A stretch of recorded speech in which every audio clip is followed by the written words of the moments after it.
Welcome. Take a deep breath. Allow the day's chaos to melt away.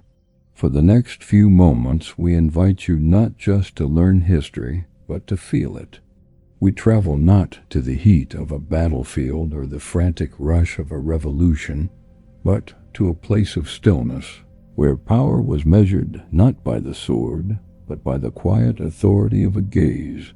Tonight, we open the golden doors to ancient Egypt, to a time of radical change and profound beauty. Close your eyes, if you wish. Picture the sun setting over the Nile, casting long shadows across the towering sandstone.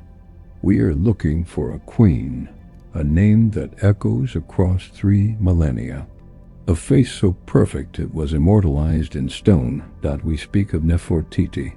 Her name itself, Nefertiti, means the beautiful one has come.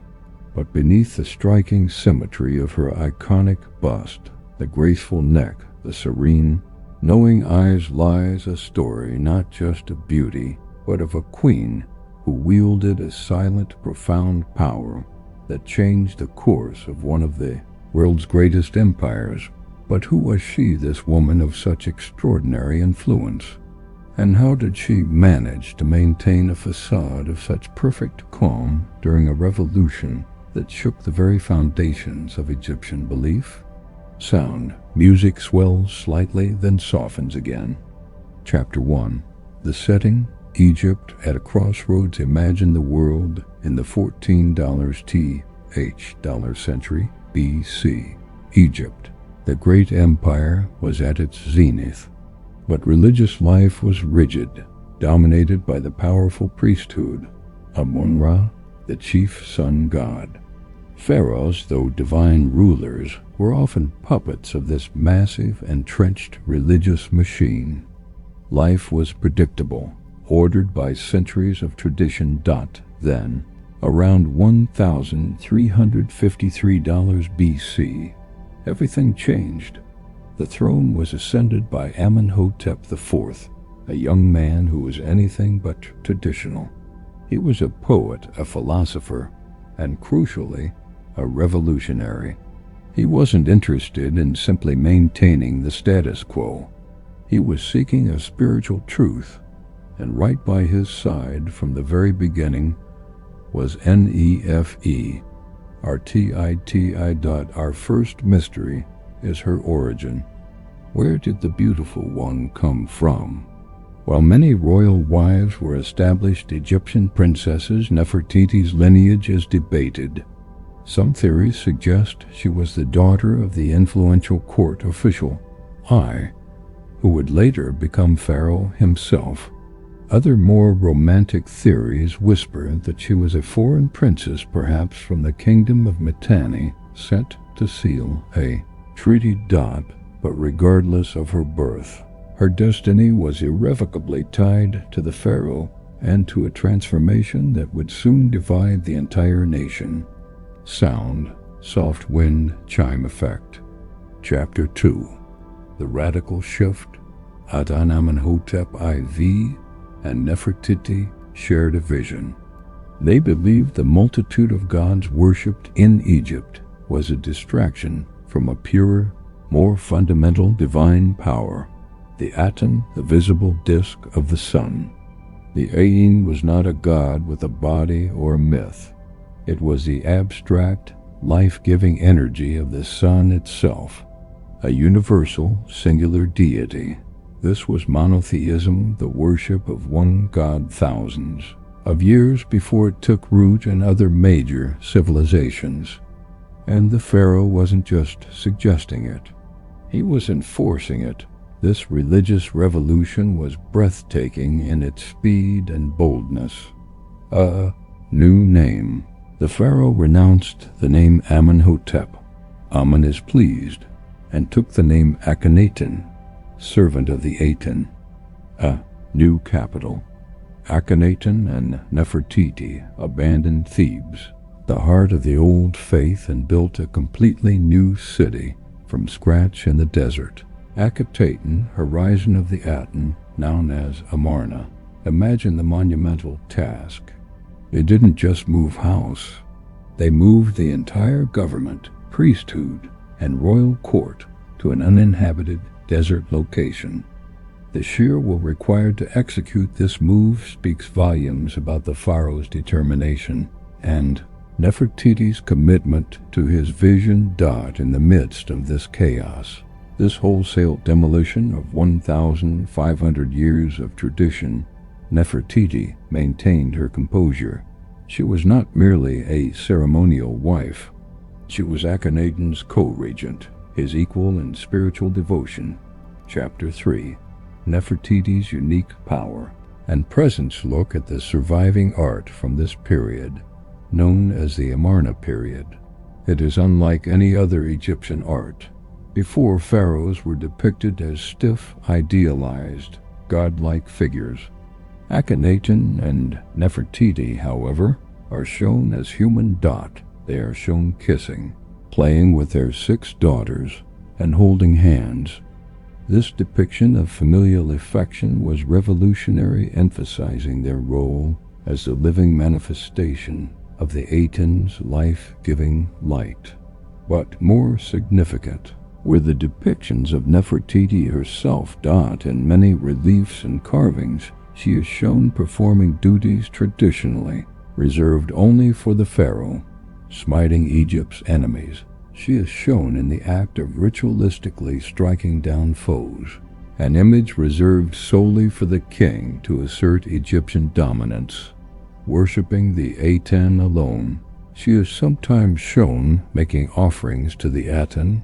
Without Akhenaten, present an unprecedented display of independent religious authority. The royal crown. She wore the distinct flat-topped blue crown, the Khat headdress, traditionally associated with power and kingship, further blurring the lines between her authority and that of the pharaoh. This elevation was not merely flattery. It suggests that Nefertiti played an active theological and political role in the Amarna revolution, possibly acting as a second pharaoh alongside Akhenaten. Her beauty was her armor, and her serene countenance became the symbol of the new faith's peaceful, calm strength, contrasting sharply with the upheaval she helped create across the rest of the land. Sound. Music becomes slightly more mysterious. Chapter 4. The mystery of the missing queen. The revolutionary period lasted about $17 years. Then, abruptly, around the $12 year of Akhenaten's reign, Nefertiti vanishes from the historical record. Just as suddenly and spectacularly as she appeared. Her image, her name, and her presence ceased to be recorded on monuments in Akhetaten. It is a stunning, unexplained historical vacuum. Where did the beautiful one go? This sudden disappearance has led to some of the most enduring mysteries of ancient Egypt, opening up several competing theories about the rest of her life, each one more intriguing than the last. Did she fall from favor? Did she die? Or did she, in the most audacious move of all, step out of the shadows and assume the throne herself, disguised as a male pharaoh? Sound. Music fades slowly to silence. Narrator. The tranquility we see in her iconic face hides a powerful, untold ending. In Part 2, we will dive into the most compelling theories of Nefertiti's disappearance, explore the evidence for her rule as a mysterious co-regent named Smenkhkare, and finally follow the search for her lost tomb. Until then, allow the quiet power of the Queen of Serenity to settle your mind. Good night. Welcome back. Allow the quiet current of the Nile to guide your thoughts as we continue our journey into the stillness of ancient Egypt. In Part 1, we explored the extraordinary power of Queen Nefertiti, her partnership with the revolutionary Pharaoh Akhenaten, and the radical new city they built, Akhetaten. But as the sun reached its zenith in their new capital, its shadow suddenly engulfed the queen. around Akhenaten's 12th regnal year, the name and image of Nefertiti vanished from all monuments. A queen who was depicted kissing her husband and smiting enemies suddenly ceased to exist in the public record. The history she helped create is undeniable, but the mystery of her final years is a tranquil labyrinth of unanswered questions. Did the beautiful one truly disappear, or did she merely change her identity to secure the survival of her revolution? Let us delve into the quiet theories surrounding her final transformation. Sound. Music swells with a slightly investigative yet soft tone. Chapter 5. Theory 1. The final sleep. The simplest explanation for her disappearance is death. It is possible that Nefertiti died, perhaps of illness, around the $12 year of her husband's reign. This would explain the sudden removal of her image, as the pharaoh may have been too distraught to continue her monumental projects, or perhaps needed to elevate a new great royal wife. However, in ancient Egypt, a queen of her stature would have been granted a magnificent burial. Her tomb should have been one of the greatest finds in history. Yet, despite decades of searching the cliffs and valleys of Amarna, Nefertiti's burial chamber has never been definitively found. One theory centers on the royal tomb of Akhenaten in Amarna. While it was looted in antiquity, fragments of a magnificent sarcophagus were recovered. The inscriptions hint at the presence of a queen, but do not definitively confirm Nefertiti. The fact that her monumental burial is missing is a significant historical anomaly. It suggests either an extraordinarily secret burial or that she did not die when the records stop. The search for her remains continues to this day, with tantalizing clues suggesting she might be in a hidden chamber, possibly even within the tomb of her stepson, Tutankhamun. The idea that this great queen lies concealed, still withholding her secrets, only deepens the serene mystery of her end. Sound. Soft heartbeat sound effect. Rhythmic and calming. Chapter 6. Theory 2. The Pharaonic Masquerade. Now, let us turn to the most compelling and dramatic theory, the possibility that Nefertiti did not die, but instead became the ruler of Egypt, herself in a calculated, quiet transition of power. Shortly after Nefertiti's disappearance, a new co-regent suddenly emerges alongside Akhenaten, a figure named Smenkhkare. Smenkhkare's identity is one of the most debated topics in Egyptology. The name is masculine, and the figure is depicted in the traditional pose of a pharaoh. Yet several clues suggest Smenkhkare was, in fact, Nefertiti. Title similarity. Smenkkare's full titles and names often mirror those previously used by Nefertiti. Artistic style. The artistic style of Smenkkare's depictions is extremely close to the later, softer portrayals of Nefertiti, leading experts to suggest a facial resemblance. The need for continuity. Akhenaten's religious revolution had deeply fractured Egypt.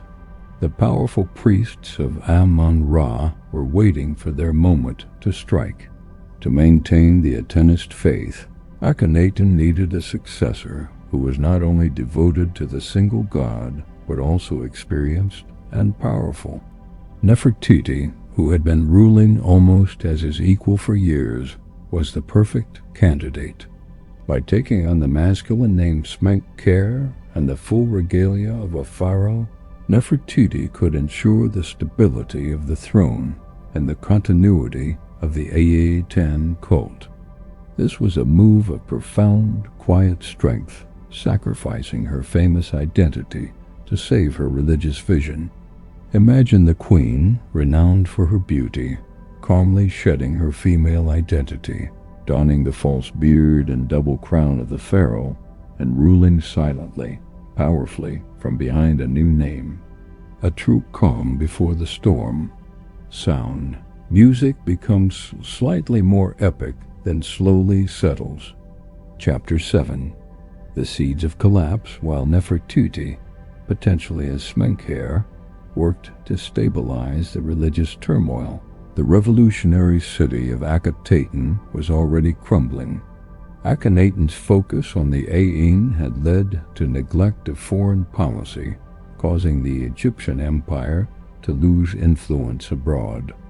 More critically, the shift away from the worship of Amun-Ra caused deep resentment among the populace and the disenfranchised priesthood.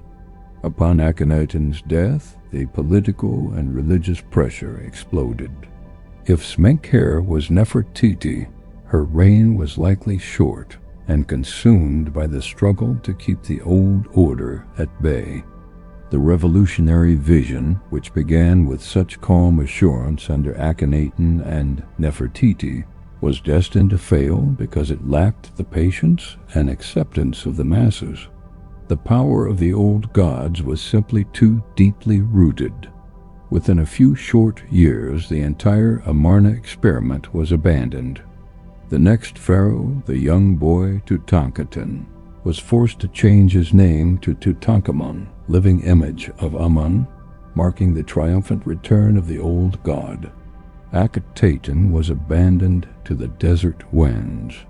Its temples were dismantled, its monuments defaced, and the names of Akhenaten and Nefertiti were deliberately erased from history, a process called damnatio memoria. Welcome back. In this tranquil moment, we continue our journey deep into the Egyptian sands. In Part 2, we explored how the powerful Queen Nefertiti's name was abruptly wiped from history, and how she may have ruled silently as the male Pharaoh Smenkhkare, a final, calm attempt to save her religious revolution. But the old gods prevailed. After the deaths of Akhenaten and Nefertiti, the power of Amun-Ra surged back.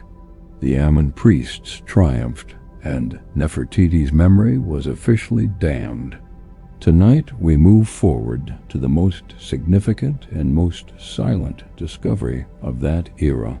We follow the small boy king who inherited the throne under the shadow of Nefertiti's revolution, Tutankhamun. Sound. Music swells slightly, then softens again, transitioning to a sense of awe. Chapter 8. The Boy King's Transition, the Return to Amun. Following the turbulent end of the Amarna period, the Egyptian throne was ascended by a boy no older than 9, Tutankhamun. He was born Tutankhaten, living image of the Aten. But under immense pressure from the new priesthood, and to restore calm across Egypt, the young pharaoh was compelled to change his name. He became Tutankhamun, living image of Amun. Tutankhamun's short reign served as a quiet penance for Akhenaten's anti-Amun rule. He moved the capital back from Amarna to Thebes, restored the massive temples of Amun, and the unified god concept championed by Nefertiti slowly slipped into obscurity. This boy pharaoh held little real authority during those chaotic years. The true power lay in the hands of his two chief advisors, the Grand Vizier I and the military commander Horemheb. But Tutankhamun's importance rests not on his power, but on his tomb. Sound. Soft digging, brushing sound continues. Chapter 9. The Discovery of Quiet Gold, 1922, millennia past. Everything from Nefertiti's era was buried beneath the desert sands. Historians had almost forgotten Akhenaten and his strange family until the quiet persistence of one English archaeologist, Howard Carter, paid off in the 20th century. On November 4th, 1922, after years of trying, Carter discovered a staircase in the Valley of the Kings, near Thebes. Slowly excavating for weeks, he and his patron, Lord Carnarvon, reached a sealed doorway. When Carter peered through a small hole on November 26, 1922, what he saw was absolute silence and a flash of gold. It was Tutankhamun's completely intact tomb. Carter famously reported back to Lord Carnarvon with the quiet understatement, "Yes, I see wonderful things." This discovery was a tranquil explosion in world history. For the first time, the modern world saw the untouched royal treasures of ancient Egypt. It was a collection of thousands of golden objects, statues, and artifacts, all meticulously prepared for Tutankhamun's journey to the afterlife. Sound. A gentle, muffled gasp sound followed by silence. Chapter 10. The Evidence of Inheritance Nefertiti's Shadow. While Tutankhamun's tomb offered no direct answers about Nefertiti's final years, it provided clear evidence that the boy king inherited the artifacts and the artistic style of her revolutionary time. As Carter catalogued the objects inside the tomb, he found several critical clues. Nefertiti's images. Several chests and jewelry items bore the likeness or the artistic style of Nefertiti. Some objects were clearly originally created for Queen Nefertiti herself, but were later re-inscribed with Tutankhamun's name for his use. This hints that the items may have been taken from the treasury of Nefertiti or her possible co-regent Smenkhkare. The burial chamber fresco. The scenes carved on the walls of Tutankhamun's burial chamber show the Grand Vizier performing the religious rites of the funeral, indicating that Tutankhamun died very young. However, the most crucial clue came much later. Chapter 11. The genetic connection? Mother or stepmother? Modern DNA analysis has solved many mysteries surrounding this royal family. DNA testing confirmed that Tutankhamun was indeed the son of Pharaoh Akhenaten. But who was his mother? DNA revealed that Tutankhamun's mother was a sister of Akhenaten, meaning a royal brother-sister pairing, which was customary at the time. But the question remains, was this unnamed sister-wife Queen Nefertiti? Historical evidence suggests Nefertiti and Akhenaten had 6 daughters and no sons. While Nefertiti was not Tutankhamun's birth mother, most experts now consider her his principal stepmother or second mother, who was the primary female figure in the royal court. Nefertiti's influence, her calm authority, and her artistic beauty left a silent imprint on all the gold, jewelry, and artifacts found within Tutankhamun's tomb. She may not have ruled for long, but her Amarna style was communicated to the world through the treasures of her successor. Sound. Music fades slowly to silence. Narrator. The discovery of Tutankhamun's tomb brought the quiet presence of Nefertiti's revolution back to the world. It was not just a tomb. It was a time capsule of that turbulent period, confirming the enduring serene impact of Queen Nefertiti. In Part 4, we will turn our attention to Nefertiti's famous bust, considered one of the world's most beautiful sculptures. We will uncover the mysterious discovery of this artifact, how it was whisked away to Germany, and how its perfect beauty continues to ignite controversy today. Until then, settle your mind in the quiet wonder of ancient Egypt's hidden gold. Good night. Welcome back. Settle your mind and join us as we shift our focus from the grand temples and golden tombs of ancient Egypt to a single perfect piece of artistry.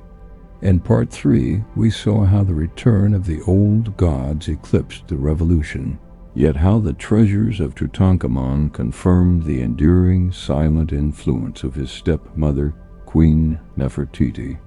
Tonight, the deepest mystery is not about a lost queen, but about a found face. A face so universally recognizable, so flawlessly sculpted, that it has come to define ancient Egyptian beauty itself. We are turning our attention to the bust of Nefertiti.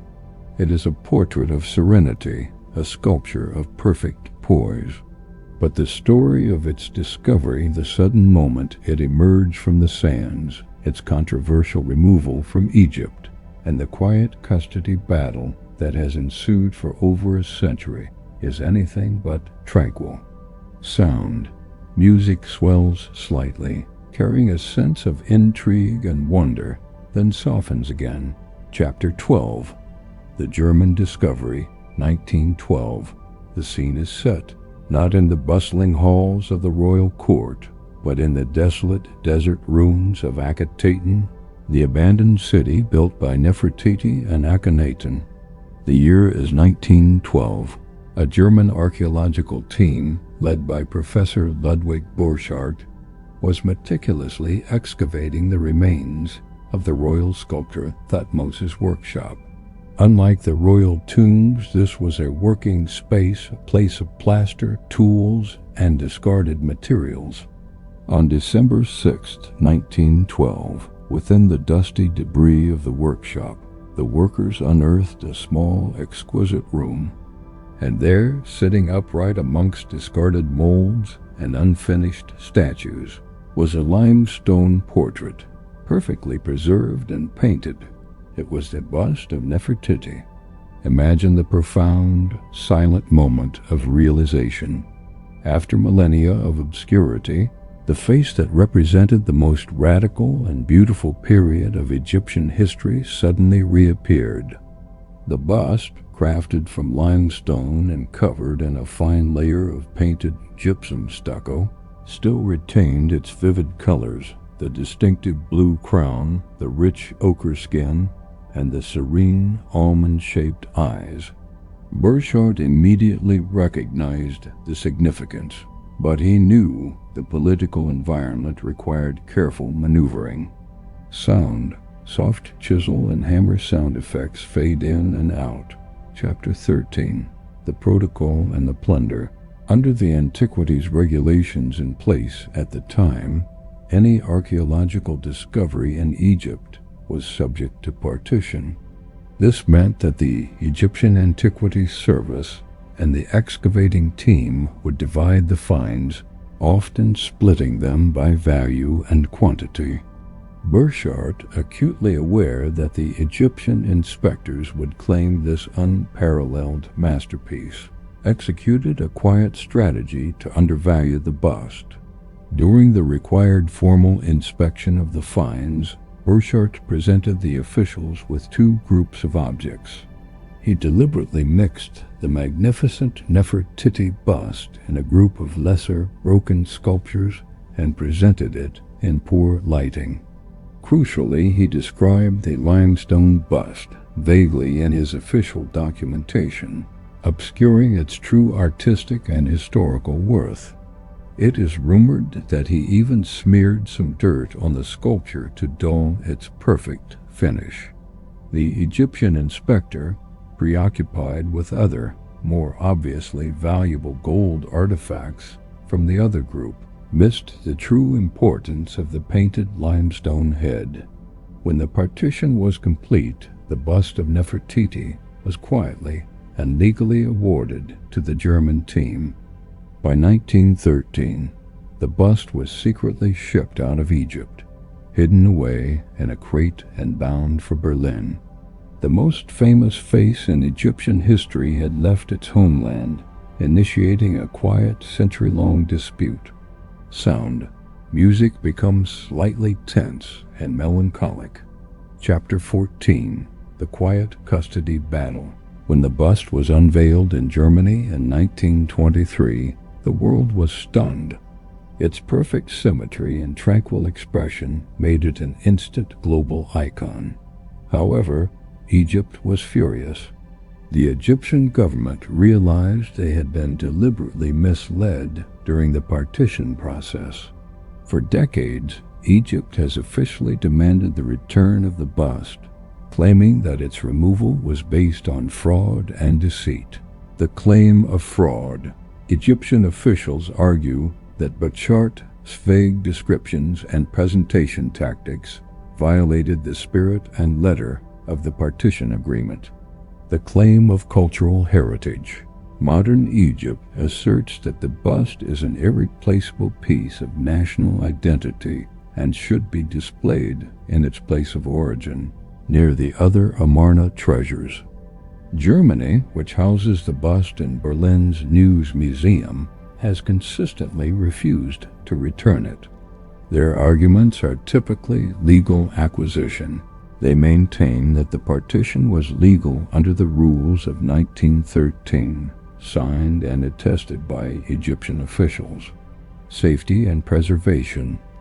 They argue that the bust is safer in Berlin's carefully controlled museum environment. The debate remains a quiet, diplomatic struggle, often flaring up during significant anniversaries or exhibitions. The perfect calmness of Nefertiti's face stands in stark contrast to the human contention surrounding her physical presence. Chapter 15. The meaning of serenity. Beyond the politics and the legal battles, the bust offers a profound final glimpse into Nefertiti's power. It is not merely a portrait. It is a declaration of the Amarna ideal. The bust is unfinished in one aspect. The inlay for the left eye is missing. Whether this was intentional, perhaps a statement about life and imperfection, or simply never completed, it adds a layer of mystery to her perfect beauty.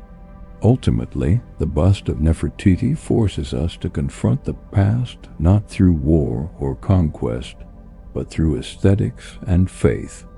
It embodies the brief, bold era of Akhenaten's singular sun god, Aten.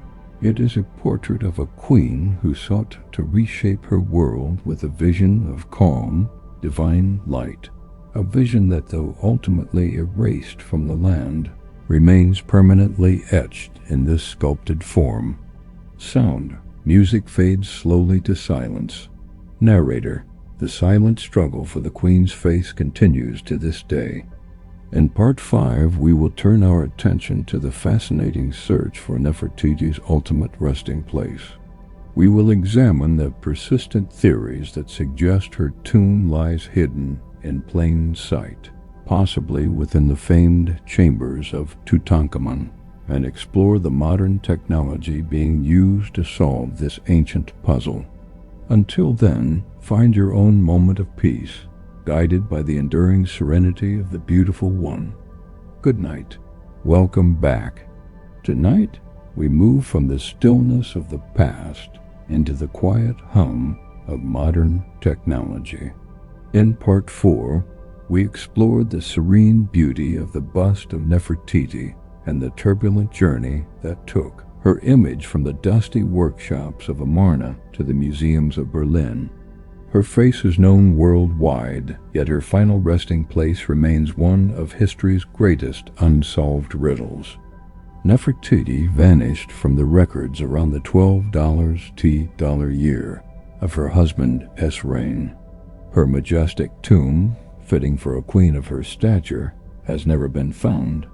The question lingers, where did the beautiful one truly find her eternal rest? We will now look at the most exciting modern theory, one that places her hiding in plain sight, in the most famous tomb of all and the cutting-edge science being used to penetrate the walls of time. In ancient Egypt, the burial of a pharaoh or a great royal wife was a monumental, non-negotiable event. The fact that the tomb of a queen as powerful and influential as Nefertiti remains undiscovered is profoundly unusual. Historians usually propose two main scenarios for the missing tomb. The Amarna burial.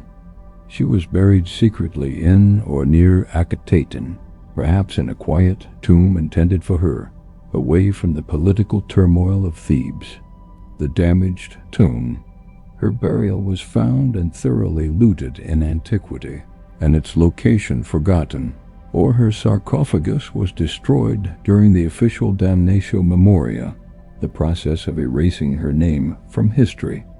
However, a third, highly imaginative scenario has captivated the world, one that brings us back to the most famous royal resting place.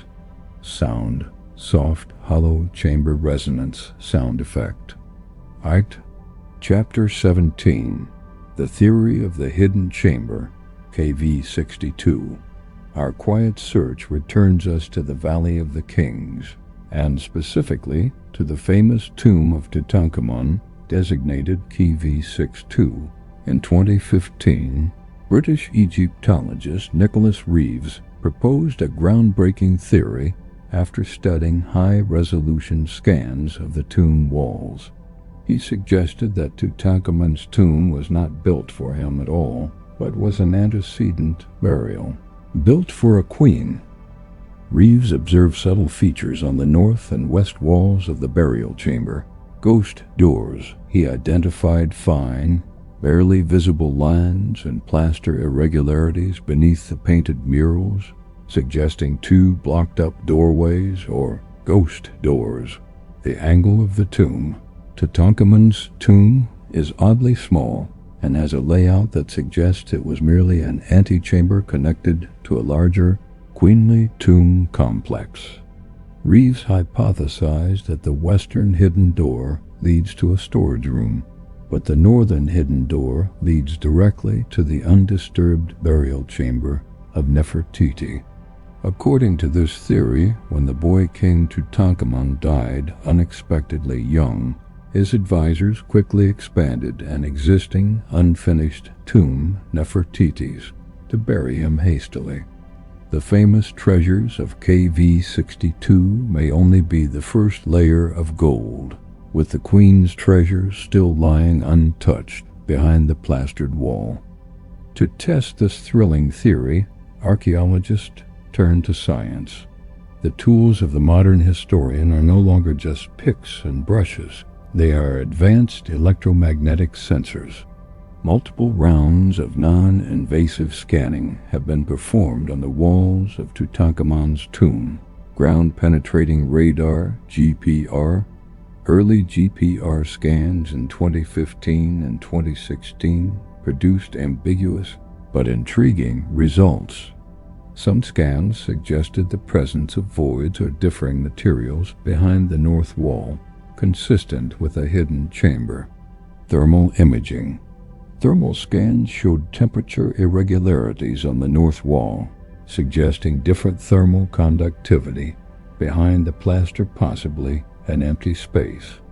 However, subsequent, more sophisticated radar and GPR scans conducted by various international teams, including Italian experts from the University of Turin and American geophysicists, have yielded contradictory results.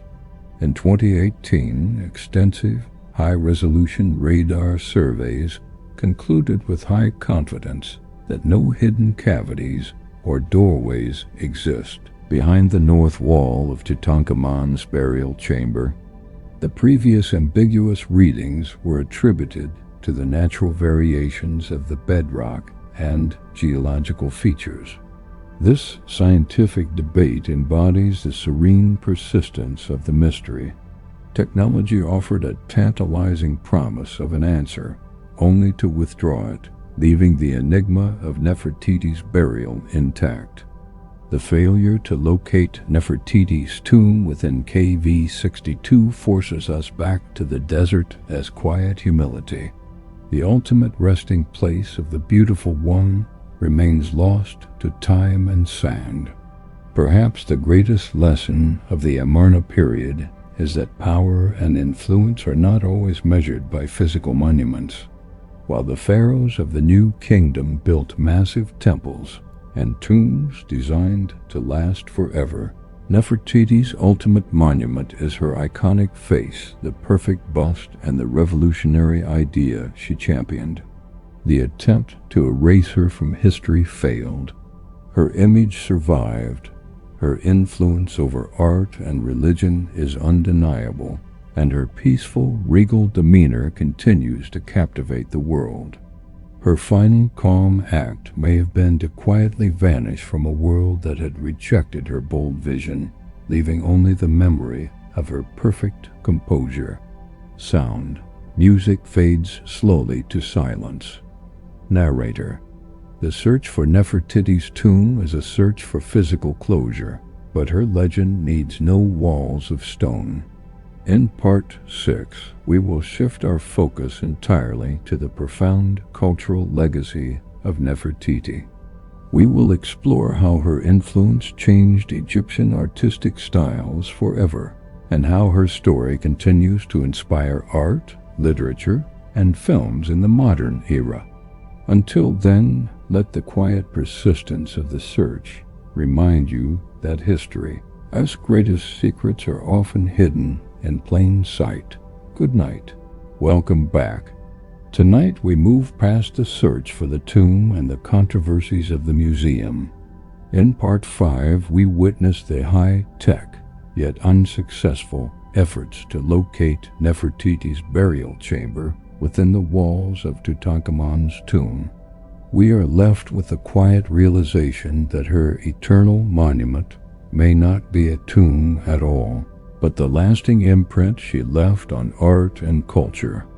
The revolution of Nefertiti and Akhenaten was a failure in politics and religion.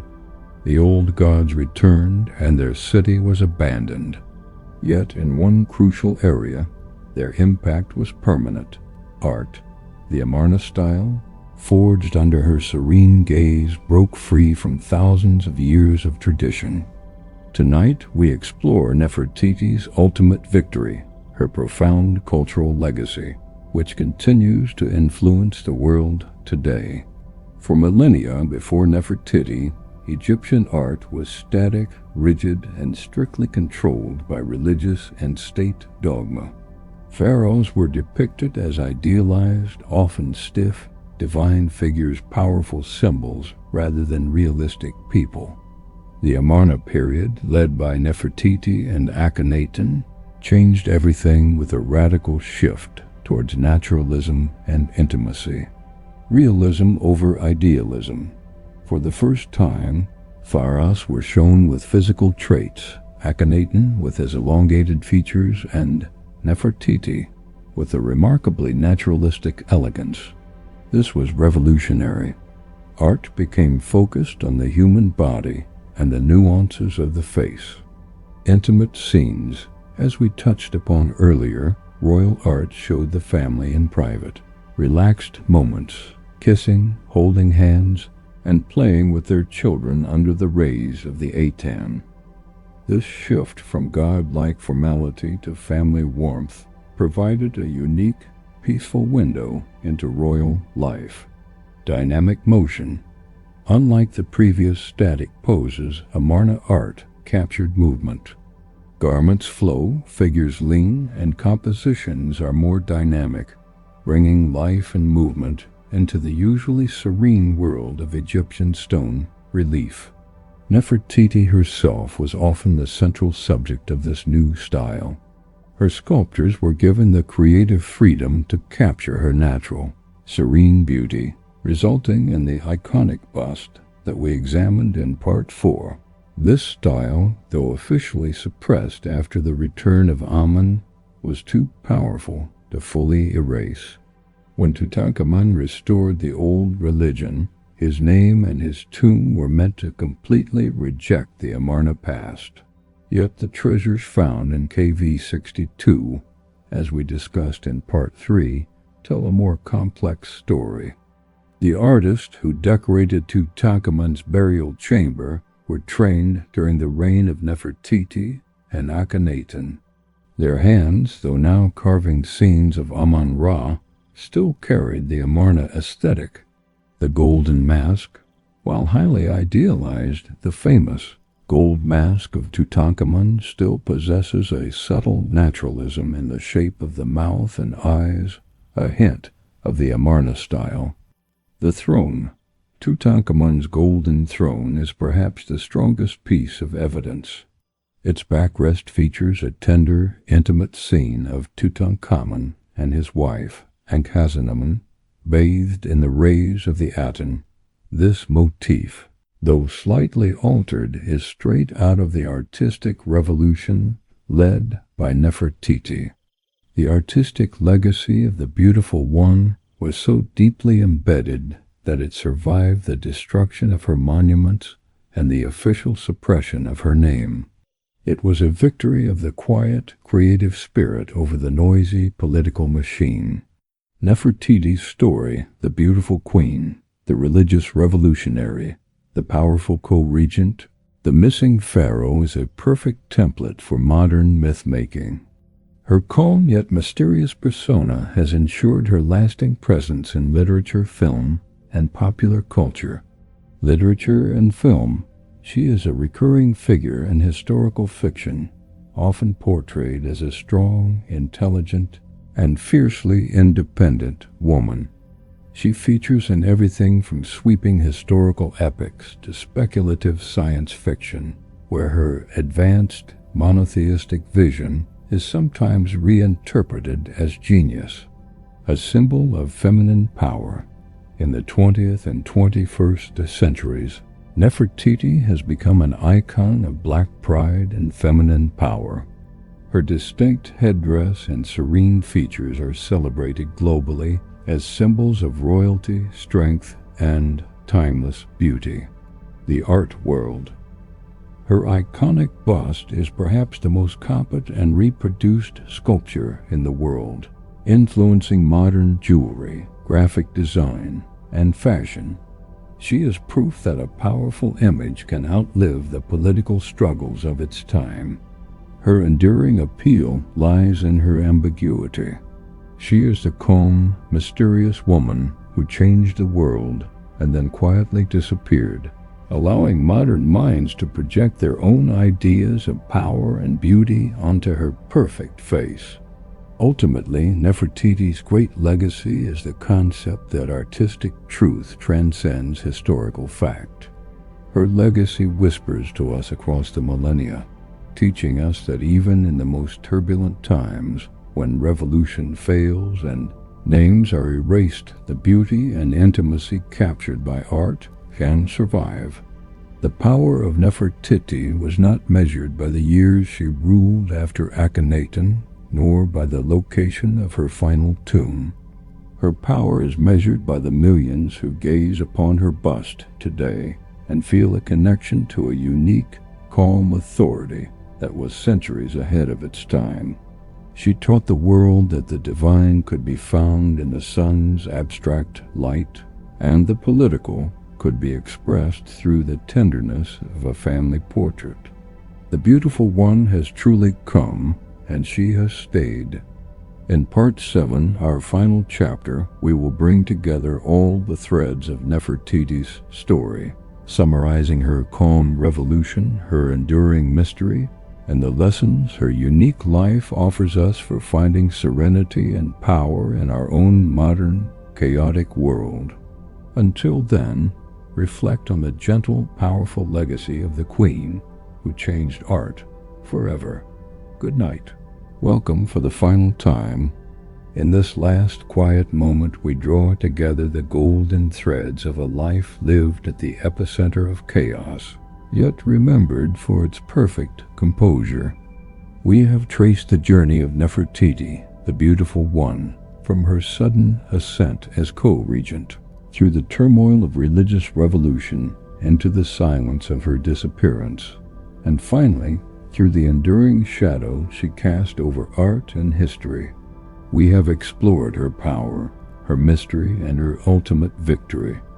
Tonight, we ask, what is the final, calm lesson offered by the Queen of Serenity to the world?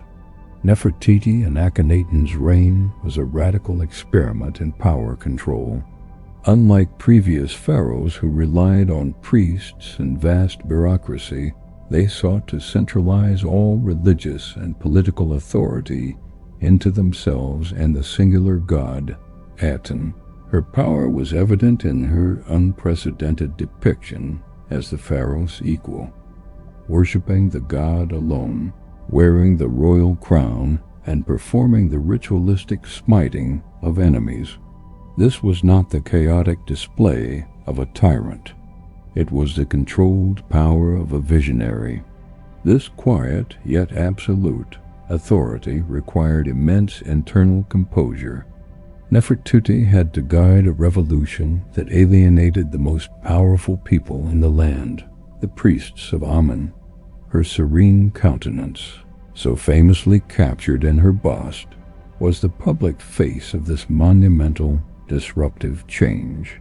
It was a mask of tranquility designed to assure the masses that change was orderly, divinely sanctioned, and, above all, beautiful.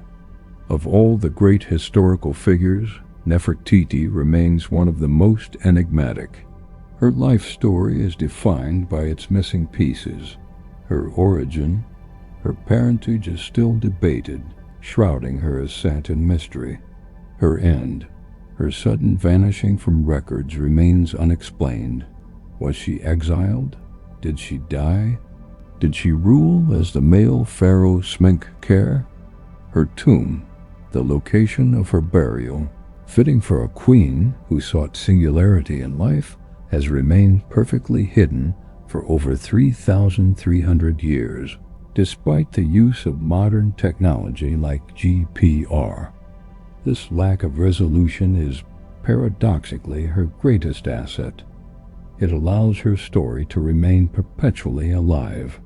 She is not confined to a single tomb or a single historical narrative. She is the embodiment of the unsolved potential, the queen who might have saved the revolution, the beauty who might have ruled as a king. Her enigma ensures her immortality. The political revolution failed, but the artistic one endured. As we discussed in Part 6, the Amarna style was her greatest legacy. The new emphasis on humanism, realism, and tender family scenes was a direct, peaceful rejection of ancient rigidity. When we look at the treasures of her stepson, Tutankhamun, we see not a pure return to the old ways, but a calm assimilation of the new. The Amarna artists could not unlearn the freedom they were granted under Nefertiti. Her cultural triumph is simple. She proved that beauty and truth can defeat erasure. The political machine attempted to destroy her name, but the artistic impulse preserved her face. Her perfect bust in Berlin is more than just a sculpture. It is a declaration that creativity, once unleashed, cannot be suppressed by decree. The history of Nefertiti offers a timeless lesson in navigating modern turbulence. In a world full of noise, conflict, and constant change, Nefertiti's composure offers a model for inner stability. Her life teaches us authority through calmness. Power does not require loudness or aggression. It can be asserted through quiet confidence and serene vision. Focus on the abstract. She directed her focus away from the complexity of multiple gods and politics toward the singular, abstract source of life, the Aten. This reminds us to simplify our focus and concentrate on the primary source of light and truth in our own lives, ignoring the noise of distracting details. The power of image. Her image was her strategy. It projected an ideal of beauty, stability, and peaceful change. We are reminded of the power of projecting our best, most composed self, even when the world around us is in turmoil. Narrator. Her history is the calmest history of all. A pharaoh who vanished, a queen who changed art, and a face that defined beauty. Nefertiti is not a figure confined to a single event. She is a mirror reflecting the strength found in serenity. Our journey into the quiet power of unboring history has reached its end. Allow the story of Nefertiti to settle in your mind, the beautiful queen who stepped out of the spotlight and into legend, leaving behind a profound legacy of calm, creative change. May you find your own moment of serene power tonight. Thank you for listening. Good night.